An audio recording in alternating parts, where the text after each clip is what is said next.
Welcome back, everyone. Thank you again for joining me on another episode of Nerdtween and a Movie Podcast. I am your host, Nerdpool Prime. And if you're listening to me, thank you very much. And like I said, it's a pleasure to be here, and I hope you enjoy the content. If you do, please do me a favor to like, subscribe, follow, share, do all that good social media stuff if you like the content.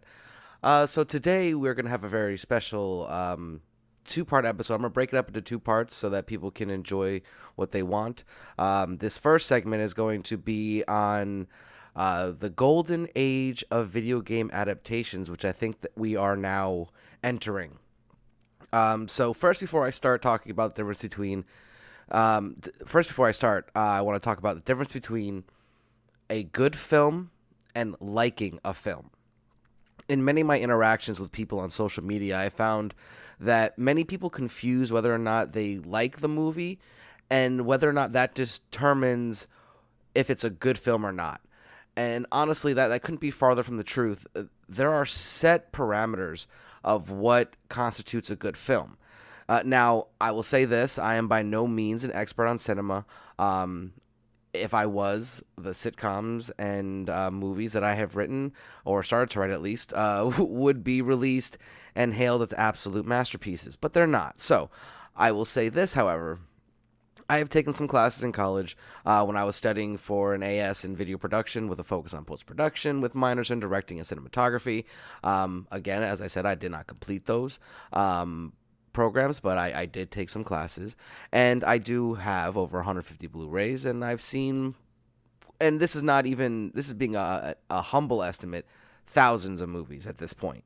All that being said, what I'm about to say here is not my opinion on what makes a good film, but what is more the understood standard in the industry.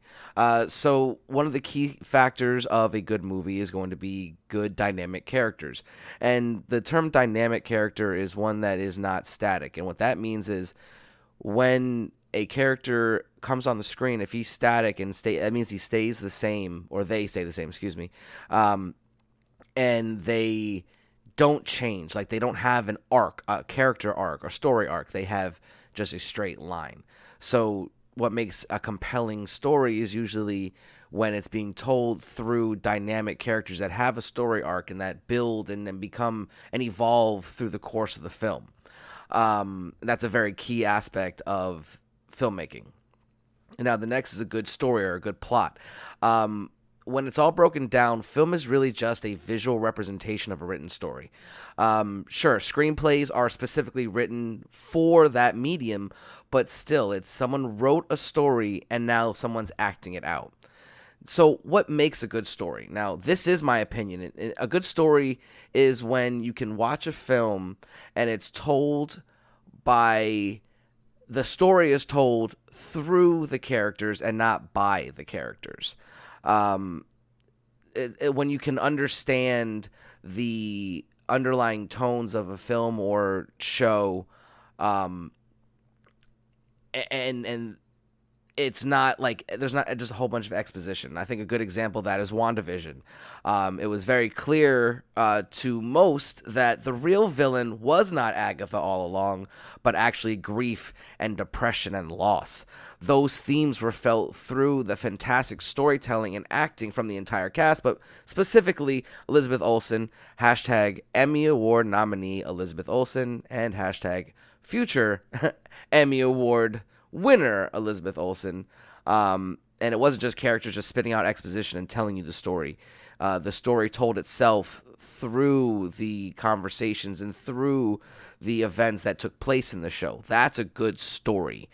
And that is something that you can look at, and it's broken down. There's a clear beginning, middle, and end. There's an arc. It all comes back to story arc. It's not just a flat line. It's not a zigzag. It's an arc. And that's something, again, that's not my opinion. What I constitute, in my opinion, is what a good story. That's something I came up with. But everything else I've said is literally the industry standard. And then the final part, which is a big part, is the cinematography, which pretty much includes everything from filming, like the actual filming of it, the lighting, the sound, the editing, basically anything that goes into making a film. That all being said, you can like a bad movie or dislike a good movie. Like for me, I understand that the Godfather films are just fantastic and they're iconic and they're hailed as these great movies, but personally, I don't really enjoy them. I mean, like, I can see it's a good movie and I can understand that, but it doesn't mean I have to like it. Or like I've admitted numerous times that I like the Green Lantern movie. It's like it's a bad movie, but I enjoy it because I like Ryan Reynolds. And like a really good example of the difference is Batman vs Superman, which ironically is another Zack Snyder film, which I will be talking in the second part of this episode about his great film Army of the Dead. So, but I digress. Batman vs Superman. It's 100% fine to say that you like Batman vs Superman. It really is. BVS, I mean, I enjoyed it myself. It, however, is not okay to say that it's a good film because it's not. The characters are static. The plot was absolutely destroyed by the studio, demanding cuts, making a disjointed film that was just all over the place. I did like the fight between Superman and Batman, but the reason it happened and the reason it ended left so much to be desired for me. I mean, all I have to say is Martha. Now, the Ultimate Edition put many of the scenes back that helped it a lot, but it still is not that great of a film, in my opinion. Like I said, I enjoy it, and that's with all the issues I have with the film. So keep that in mind as you listen to the rest of this episode. If I say a movie is bad, it's because I feel it fails to meet the criteria of what is understood as a good film and not attacking you or even the film itself for that matter. The atrocious Green Lantern movie is one of movies that I truly enjoy. I have the collector's edition. But I can also admit that it is a steaming pile of crap. So, I mean, you just got to understand that when I say what I'm about to say about some of these movies that you might hold dear to your heart. Okay, so video game adaptations. We all know how bad movies and shows have been when they've been adapted from video games. Horrendous movies like Mortal Kombat, Annihilation, Max Payne, Doom, Assassin's Creed all come to mind. There are also some cheesy, horrible movies that are almost so bad. They're so bad they're almost good. Like the god-awful Super Mario Brothers, Street Fighter, Mortal Kombat. Excuse me. They, for me, are horrible movies, but they're still, you can still watch them and get a laugh at how corny some of the stuff is, and it doesn't really hurt anybody. Those movies are bad, but they weren't meant to be like phenomenal movies. They were just made to make some money off of an IP, and they succeeded in that, and I'm okay with that. But then there are franchises that just keep putting out movies with progressively less return, like the Lara Croft franchise, the Hitman franchise, Resident Evil franchise. Resident Evil is a little bit of a different animal because they're in between there's a good one, then bad one, then a bad one, then a direct-to-DVD one, and then a good one, and then, all a bunch of stuff. But we'll talk about that in a little bit. Now, so far there have been 3 Tomb Raider movies, 2 with Angelina Jolie in the early 2000s, and a reboot more recently, which I've admittedly not seen. But judging by the fairly bad reviews and the horrible box office draw, I'm going to, for the sake of this segment, assume it's bad. The most recent film did not even break even with an opening weekend of just over $23 million, which is less than half of the opening weekend of the first film. The first 2 films with Angelina Jolie almost fit into that enjoyably cheesy category because they were pretty bad, but there were some things that were fairly interesting about those movies, but they just failed on so many levels that it's surprising that they keep trying to do this. And I actually saw that there is a sequel to the Lara Croft, the recent one that just coming out too, which kind of baffles me because it didn't make it, literally lost money. But okay. Moving on. So the Resident Evil franchise has had 7 movies, including one that didn't make it to theaters, like I said. There is yet another movie set to release in November of this year called Resident Evil Welcome to Raccoon City, which is supposed to be like an origin story that explains the secret of the Spencer Mansion and Raccoon City, which will be set in the 1990s. Now, that film will be the test of my theory that we truly are in the golden age of video game adaptations. So, to date, including the straight-to-DVD release, and the film that has not yet been released, excluding those, the franchise has earned over $1.2 billion. Yes, that is billion with a B.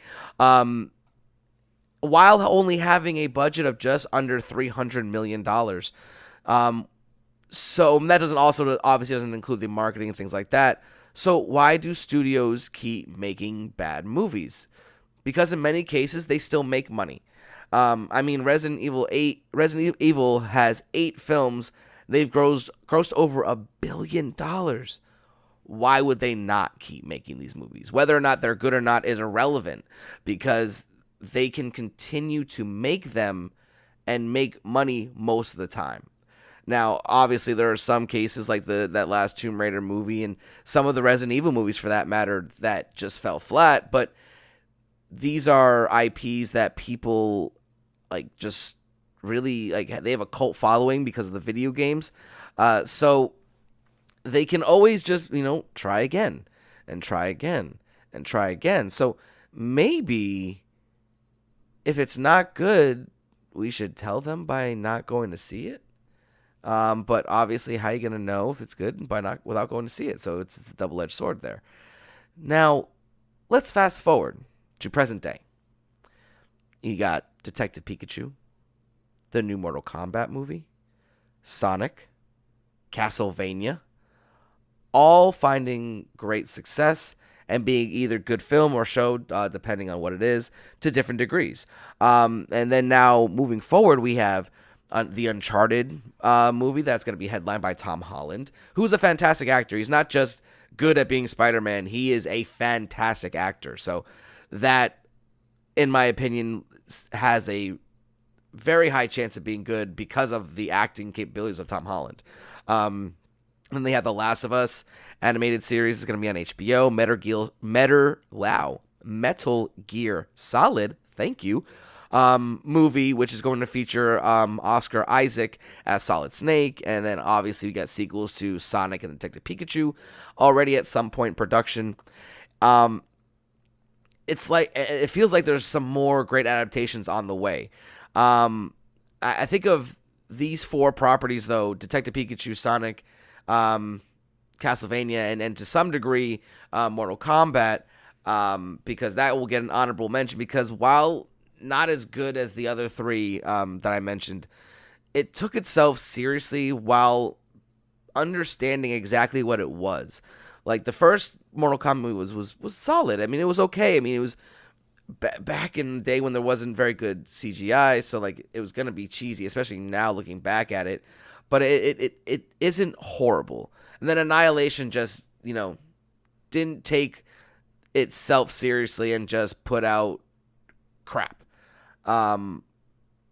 This movie, though, it was pretty good with enough sprinkled fan service throughout to make it worthy of mentioning. So why did these properties succeed while others fell incredibly short? I think it's because they weren't really adapting the games. They were adapting the games to the story they wanted to tell, and instead of trying to make a video game come to life. And I may be biased when it comes to Sonic and Detective Pikachu and Mortal Kombat to some degree, because I do love those games. I played Mortal Kombat when he sweep the leg 3 times in a row. I'm I've played someone who did that back on the Sega game back in the day. I got banned from most of my friends' consoles because I would use Scorpion. I would do back B down A, back B down A, back B down A. And for those who don't know, that's the get over here uppercut. I believe the A was uppercut. But whatever the button was, I would do the get over here, uppercut, get over here, uppercut until I got a flawless victory. So, and granted, I didn't play Detective Pikachu, but I still play Pokemon to this day, and I have no problem admitting that. And I'm not talking about Pokemon Go. I play it on my Switch Lite. So, that being said, they didn't, like I said, they didn't try to make a movie based on the actual game. They used characters and characters from the games and themes of the games and told the story they wanted to. They delivered on that and gave us enough fan service to make these movies and shows stand out as some of the best, if not the best, game adaptations we've ever had. Mortal Kombat, while not as well done as the other entries, the story and inclusion of the new character for the sake of the movie was a minor misstep in my opinion. But like I said, the film knew what it was. I mean, come on, not a single person attached to the film who ever watched the film or decided to watch the film thought for even 1 second that the film was going to have a chance to win an Oscar for best screenplay. Like seriously, like what do people expect? I've seen a lot of complaints like, oh, well, the story was this, then. What did you expect? It's a Mortal Kombat movie. You got some awesome fatalities, and you got enough fan service to freaking like enjoy the entire film. And I think it was very, for what it was supposed to be, it was well done. It could have been better, obviously, but believe me, Mortal Kombat Annihilation exists in this world. It could have been so much worse. And then moving on to Castlevania. So Castlevania, I've never admittedly played the game, so I may be off base with this, and I really hope that anyone who listens will comment on the YouTube episode, or possibly, just send it to me via DM on Nerdpool Reborn on Instagram,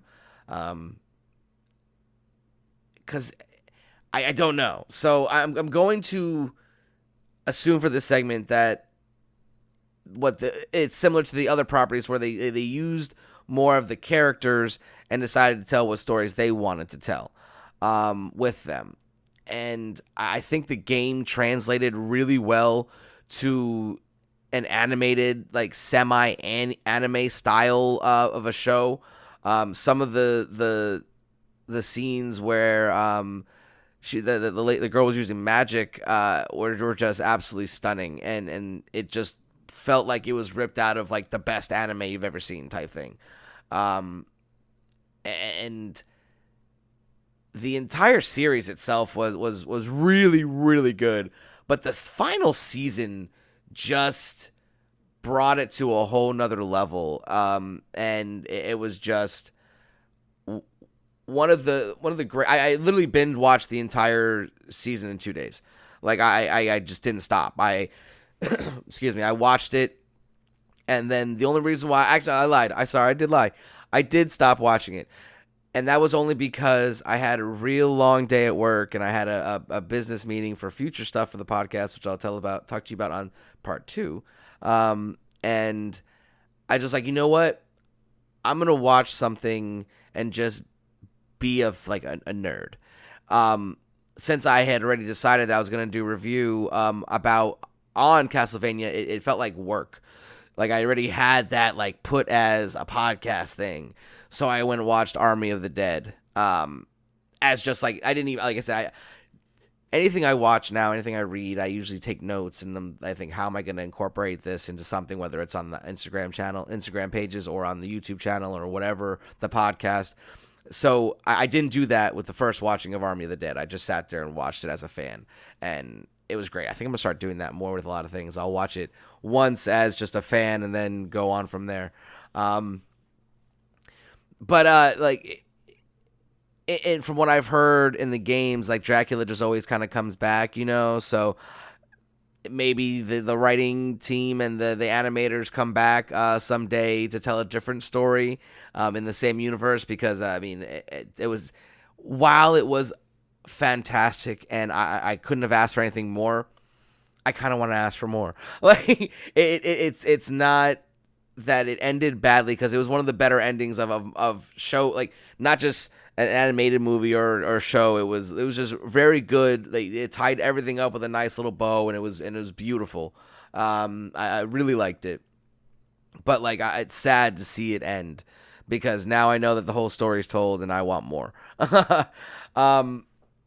But so moving on, so these movies and shows, they had great characters, clear plots, which told a cohesive story, while having some great special effects or artwork that made these properties and very entertaining and great. In years past, I would have rolled my eyes at an upcoming video game movie or show and thought, oh, here we go again. Now, honestly, I don't feel that way. I feel excited, and that's something that I can honestly say that I've not had about any video game adaptation in a long time. So I asked the question, have we entered the golden age of video game adaptations?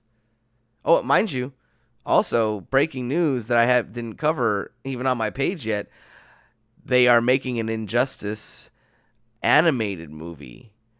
So I mean, granted, I could be wrong. I don't know which came first, the Injustice video game or the Injustice comics, so I could be totally wrong here, but it might fall out of that almost not a video game adaptation, really.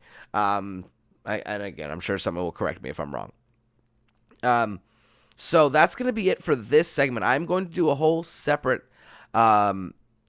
episode, kind of. It's going to be part 1 and part 2, but it's going to be parts by itself because I feel like the two topics I wanted to cover this week felt disjointed, really. And I wanted to make them two separate things so people can, if they want to listen to the golden age of video game adaptations or my review of Zack Snyder's Army of the Dead, they can do so without having to, watch the other segment. Especially because there's a lot of spoilers in my piece about the Army of the Dead, so I didn't want to have to kick someone out or someone had to leave because they couldn't hear what they wanted to because they hadn't seen the movie yet. So stay tuned for that. And I've got, like I said, I've got a lot of things working. You guys are going to want to stay tuned because Nerd Tween and Movie Podcast is about to do some things. So thank you for listening to this segment. And if you like what you heard, please, like I said, like, subscribe, share, follow, do all of that good social media algorithm-based stuff. If you're hearing this on YouTube, please do like and make a comment because that way I know you enjoyed the content. You got something bad to say, please go ahead. I have no problem with constructive criticism, even horrible constructive criticism. So thank you very much for joining me today, and I will see you in a little bit. Stay tuned. This is Nerdpool Prime signing off for now.